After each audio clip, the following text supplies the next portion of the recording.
Assalamualaikum warahmatullahi wabarakatuh. Bismillah, alhamdulillah, wassalatu wassalamu ala rasulillah. Amma ba'du, bismillahirrahmanirrahim. Suratu Ali Imran. Bismillahirrahmanirrahim. Alif Lam Mim. Wallahu a'lamu bimuradih. Alif Lam Mim ini termasuk merupakan fawaatihus suwar, huruf-huruf permulaan surat.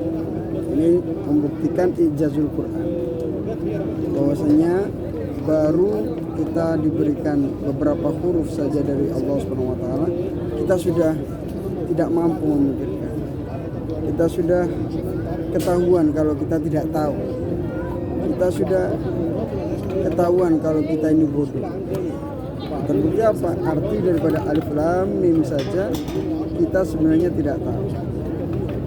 Adapun ada yang mengatakan alifnya itu Allah, lamnya itu Jibril, mimnya itu Muhammad. Ini untuk penafsiran yang muktamad, tetap kita kembalikan kepada Allah. Apa daripada kehendak Allah tentang Alif Lam Mim itu hanya Allah yang mengetahui. Ketika kita baca surat seperti ini, kita sadarlah. Kita sadar kalau kita ini hamba yang lemah secara akal, hamba yang tidak tahu apa-apa kecuali setelah diberikan tahu oleh Allah Subhanahu wa taala. Allahu la ilaha illa huwa. Allahu, adapun Allah Subhanahu wa taala, la ilaha, tiada Tuhan, illa huwa, kecuali hanya Dia. Kecuali hanya Dia. Dia yang maha luar biasa. Tiada Tuhan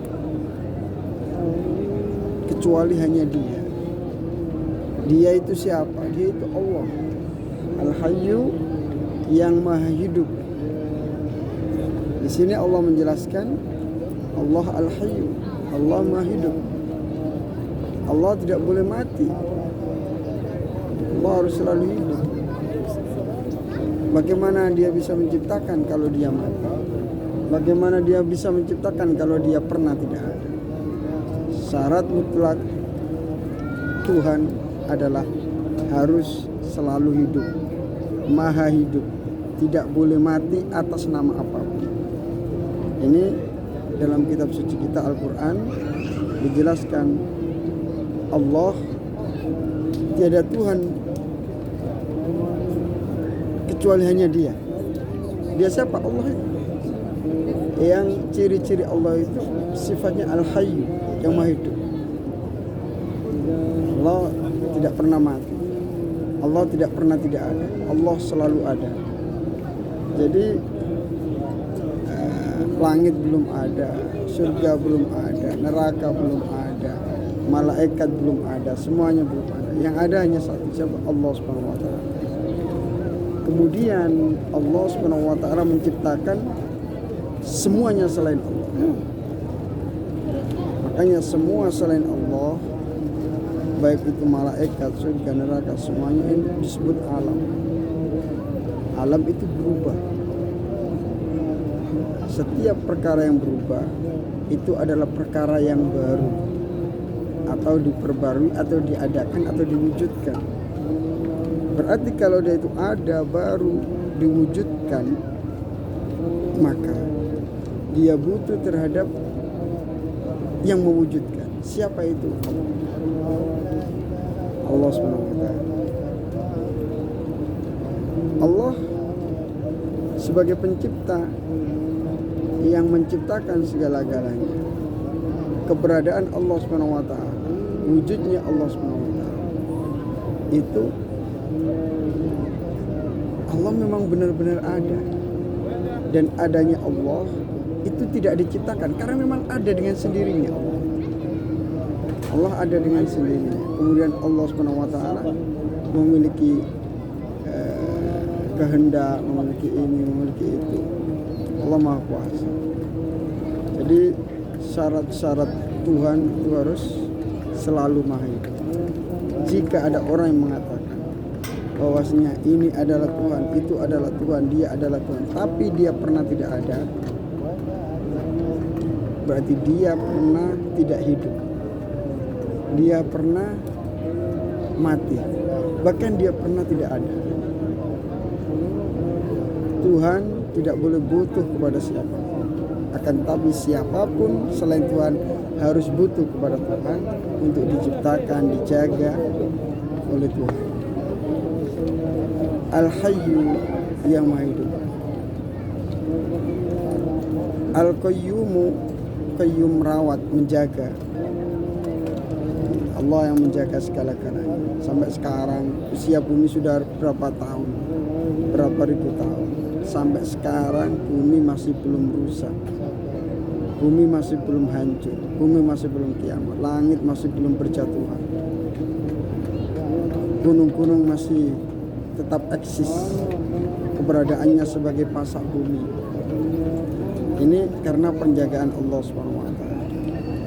Akan tetapi manusia sedikit demi sedikit mereka mulai merusak alam semesta ini dengan kehendak-kehendak mereka, keinginan-keinginan mereka harus mencapai A, B, C, D, E, F, G. Kemudian mereka merubah semuanya, merusak ini, merusak itu. Akhirnya kestabilan di bumi akan rusak. Dan apa yang mereka lakukan itu juga atas garis Allah SWT. Jadi kiamat itu kehendak Allah, dan yang menjadikan kiamat itu Allah. Asbab-asbabnya, faktor-faktornya juga dari Allah. Al-Qayyum. Jadi sampai sekarang masih belum kiamat. Kalau kita angan-angan, kita pikir, kenapa bisa terjadi kiamat? Kalau kita samakan dengan bola. Ketika saya masih kecil itu bermain bola plastik untuk main voli. Ketika bola ini ketebalannya tidak sama, maka ketika dibuat voli ini, ketika dilempar ke atas, dia putarannya tidak stabil, tidak seperti tidak begini. Karena apa? Ketebalannya berbeda. Begitu juga bumi ini, ketika ketebalannya berbeda, maka putarannya tidak akan seimbang. Contoh, di beberapa negara terjadi penambangan yang luar biasa, sehingga dari permukaan bumi itu yang asalnya stabil berputar dalam 24 jam, kemudian di sisi-sisi lain ini banyak yang sudah mulai berkurang, menipis. Penambangan liar yang luar biasa, sehingga bisa jadi lapisan bumi yang sini utuh, yang sini berkurang. Sebagaimana bola plastik, bola voli yang di situ ketebalannya berbeda, maka akan menimbulkan ketidakstabilan. Ketika putarannya tidak sesuai dengan rotasi yang ada, bisa jadi terjadi benturan antara bumi dengan planet yang lain, antara bumi dengan rembulan, karena masing-masing memiliki gravitasi. Ketika ketebalan bumi ini semakin menipis karena tambang-tambangnya diambil, maka bisa jadi buminya yang tertarik oleh gravitasi rembulan, atau dia tertarik atau saling tarik menarik antara gravitasi yang lain, sehingga dia tidak stabil pada posisinya. Ibarat magnet dengan magnet yang lain, ketika ada gravitasi dan yang satunya lebih kecil, maka yang lebih kecil akan tertarik oleh yang lebih besar, maka terjadi benturan. Jika benturannya ini keras, maka bisa jadi magnet yang kecil ini pecah karena benturan yang dahsyat. Allahu la ilaha illa huwal hayyul qayyum. Nazzala 'alaikal kitab. Nazzala, Allah, tiada Tuhan kecuali hanya Dia yang selalu hidup. Makanya ketika kita salah memilih Tuhan itu bahaya. Dia kita duga sebagai Tuhan, ternyata dia bukan Tuhan. Percuma kita capek-capek menyembah dia selama hidup kita, ternyata dia bukan Tuhan. Ternyata dia tidak memiliki kekuasaan. Ternyata dia tidak memiliki kemampuan. Ternyata dia juga masuk neraka. Naudzubillah min dzalik. Tapi ketika kita tidak salah memilih kepada Tuhan yang benar, maka betapa beruntungnya kita menyembah kepada Tuhan yang benar dengan cara yang telah diberikan petunjuk oleh Tuhan, sehingga ibadah kita diterima, kita disayangi oleh Tuhan dan dimasukkan ke dalam surga. Kita akan bahagia selamanya. Makanya terima kasih kepada Rasulullah SAW yang telah memberikan petunjuk kepada kita, mengenalkan kita terhadap Allah SWT. Andai kata para Rasul itu tidak ada, niscaya kita tidak akan mengenal siapa Tuhan kita. Niscaya kita tidak akan pernah tahu siapa nama Tuhan kita. Akan tetapi berkat utusan Allah, para Rasul yang menyampaikan ilmu-ilmunya dari Allah SWT, kita tahu bahwa Tuhan yang menciptakan semua alam semesta itu namanya Allah. Yang Allah itu selalu menghidup, menciptakan segala-galanya, yang merawat segala-galanya itu. Dan dialah Allah yang menurunkan kita. Nazzala, menurunkan siapa Allah Subhanahu wa taala, alaika, atasmu Muhammad, al-kitabah, pada sebuah kitab. Kitab apa? Kitab suci Al-Qur'an. Sebagai pedoman hidup, sebagai dusturun Al-Qur'an, sebagai kitab petunjuk bil haqqi, dengan membawa kebenaran. Yang kitab ini juga membenarkan ajaran-ajaran Nabi sebelumnya. Oh ya, di Taurat ada syariat seperti ini, di Injil ada ajaran seperti ini,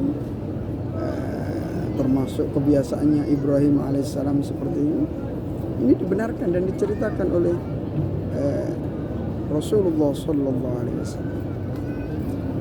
Berarti Allah SWT menurunkan kitab suci Al-Quran kepada Muhammad dengan membawa kebenaran.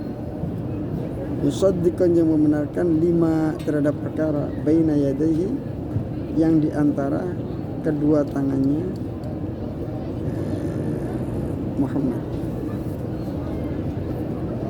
Musaddiqan bima baina yadayhi, artinya membenarkan kitab-kitab sebelumnya. Wa anzala, dan telah menurunkan siapa Allah at-Taurata, kepada Taurat Musa, wal Injila, dan kepada Injilnya Nabi Isa alaihissalam, yang masih autentik, yang masih benar, keberadaannya masih akurat, kebenarannya tidak ada perubahan-perubahan sama sekali. Itu dari Allah, kitab suci yang berlaku pada masa Musa, pada masa Isa, pada masa Daud, Zabur Dawud, wa Injilun ala Isa wa Furqanun ala khairil malak. Min qablu, dari sebelumnya, dari sebelum Al-Quran, Allah SWT menurunkan Taurat, Injil, dibenarkan oleh Rasulullah SAW dari kitab suci Al-Quran ini. Min qablu, dari sebelum Al-Quran. Untuk apa diturunkan oleh Allah SWT? Hudan, sebagai petunjuk linnas, untuk anak manusia.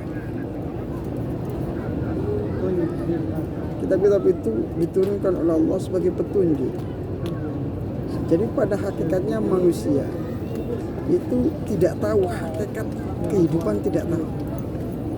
Secerdas apapun manusia, tanpa adanya petunjuk Tuhan, dia tidak tahu kemana arah hidup ini sebenarnya. Jadi kalau melihat ayat ini, hakikatnya akal, otak itu tidak bisa memberikan petunjuk. Andai kata akal dan otak itu bisa memberikan petunjuk, niscaya kita tidak butuh kitab suci. Adanya kitab suci sebagai petunjuk bagi akal kita. Berarti apa? Akal kita sebenarnya tidak bisa memberikan petunjuk dengan sendirinya, karena setiap manusia dilahirkan dalam keadaan bodoh. Innamal ilmu bitta'allum. Ilmu itu hanya bisa didapat dengan belajar. Kitab-kitab suci hudan linnas sebagai petunjuk. Cara makan begini, cara minum begini, cara sholat begini, cara wudhu begini, cara tayamum begini. Hudan linnas. Kemudian Allah Subhanahu wa taala setelah menurunkan kitab-kitab itu wa anzala, dan menurunkan sebab Allah Subhanahu wa taala al-furqana, kepada pemisah bainal haq wal batil, pemisah antara yang benar dan yang salah, yaitu Al-Qur'an. Hanya ketika Anda ingin tahu ini benar apa tidak, baca Al-Qur'an. Iqra kitab Allah wa anzala al-furqan, dan Allah menurunkan Al-Furqan, yaitu kitab suci yang bisa membedakan antara perkara yang hak dan perkara yang batil. Innal ladzina kafaru bi ayatillahi lahum adzabun syadid wallahu azizun dzuntiqam. Ayat ini merupakan sebuah ancaman bagi kita semua. Jangan sampai kita menentang Rasulullah SAW. Jangan sampai kita menentang Al-Quran. Karena apa? Di sini terdapat ancaman. Innal ladzina, sesungguhnya orang-orang kafir yang mereka mengingkari bi ayatillahi, terhadap ayat-ayat Allah, lahum, maka bagi mereka adzabun, siksa, syadidun, yang sangat pedih. Intabi, hati-hati, jangan sampai menentang aku. La tatruk kitab Allah. Intabi. Innal ladzina kafaru bi ayatillahi lahum adzabun syadid. Oleh karena itu kita harus mengamalkan Al-Qur'an. Lazim alaina an na'mal bi kitabillahi subhanahu wa ta'ala linaslama fid dunya wal akhirah, agar kita selamat di dunia dan akhirat. Wallahu azizun dzuntiqam. Wallahu yas'alu ma taf'alun wallahu la yus'al an fi'lih. Allah akan meminta pertanggungjawaban apa yang kita lakukan, dan Allah tidak akan diminta pertanggungjawaban tentang apa yang dia lakukan. Wallahu azizun, Allah maha mulia, Allah maha agung, Allah maha luar biasa. Dzuntiqam, yang memiliki siksaan yang sangat pedih. Sepedih apapun siksaan manusia di dunia, tidak ada apa-apanya dengan siksaan Allah Subhanahu wa taala di neraka. Ayu adzabin yu'adzibun nas ghairah huwa binisbah ila adzabin nar laisa bisyai', yakni qalil jiddan, sedikit sekali. Artinya apa? Siksaan Allah luar biasa. Wa narul akhirah ala darbi sab'ina min narid dunya min narid dunya. Siksa neraka, api neraka 70 kali lipat dari panasnya api dunia yang paling panas. Hati-hati. Falidzalik, oleh karena itu, hayya na'mal bima ja'a bihi Rasulullah sallallahu alaihi wasallam. Mari kita mengamalkan tentang apa yang dibawa oleh Rasulullah sallallahu alaihi wasallam. Nusalli wa nasum wa natasaddaq wa nadhkurullah ta'ala wa natruk az-zina wa syurbul khamr wa al-qimar. Kita tinggalkan semua dosa-dosa yang dilarang oleh Allah SWT. Inna Allah la yakhfa alaihi syai'un fil ardi wa la fis sama'. Dan apapun yang kita lakukan di dunia, kita tidak bisa sembunyi. Kita tidak bisa sembunyi. Inna Allah, sesungguhnya Allah Subhanahu wa taala, la yakhfa, tidak akan samar alaihi bagi Allah apa syai'un, suatu apapun, fil ardi, di muka bumi. wala dan tidak ada yang samar bagi Allah fis sama'i di langit. Oleh karena itu percuma kita bersembunyi-sembunyi dalam melakukan dosa, kita akan ketahuan. Lebih baik mending langsung kita tinggalkan semua dosa-dosa itu. Kalau kita sembunyi-sembunyi, ujung-ujungnya kita akan ketahuan, kita akan disiksa, kita akan diazab. Agar kita selamat di dunia dan akhirat, lebih baik kita tinggalkan semua daripada kita malu nanti di akhirat. Walladzi yusawwirukum fil arhami kaifa yasha la ilaha illa huwal azizul hakim. Di sini Allah SWT akan menunjukkan kepada kita anugerah Allah tentang penciptaan kita. Huwa dia alladzi dzat yusawwiru yang menggambar, menciptakan kum kalian fil arhami di dalam rahim-rahim kaifa yasha sebagaimana yang ia kehendaki. Terkadang wajah kita mirip dengan kakak yang pertama, wajah kita mirip dengan kakak yang ke-20, wajah kita mirip dengan atas kehendak Allah SWT. Bahkan kita tidak ikut andil untuk menggambar wajah kita sendiri. Walladzi yusawwirukum fil arham kaifa yasha. Ya, kita diciptakan seperti ini udah alhamdulillah sekali. Cakep, tampan, cantik, udah alhamdulillah anugerah. Dan ketampanan, kecantikan itu adalah ujian. Andai kata kita tidak bisa menjaga kecantikan dan ketampanan kita, maka yang ada adalah dosa-dosa. Menjadi pezina-pezina, naudzubillah min dzalik. Makanya terkadang dikasih wajah pas-pasan itu anugerah. Anugerah. Karena tidak ada yang mengajak berzina. Tidak ada yang mau menzinai dia. Itu luar biasa. Anugerah dari Allah SWT. Ketampanan adalah amanah. Kecantikan adalah amanah, kekayaan adalah amanah yang harus dijaga. La ilaha illa huwal azizul hakim. La ilaha illa huwa, tiada Tuhan kecuali Dia, al-aziz yang maha mulia, al-hakim yang maha bijaksana. Wallahu a'lam bishawab. Ihdinas siratal mustaqim. Assalamualaikum warahmatullahi wabarakatuh.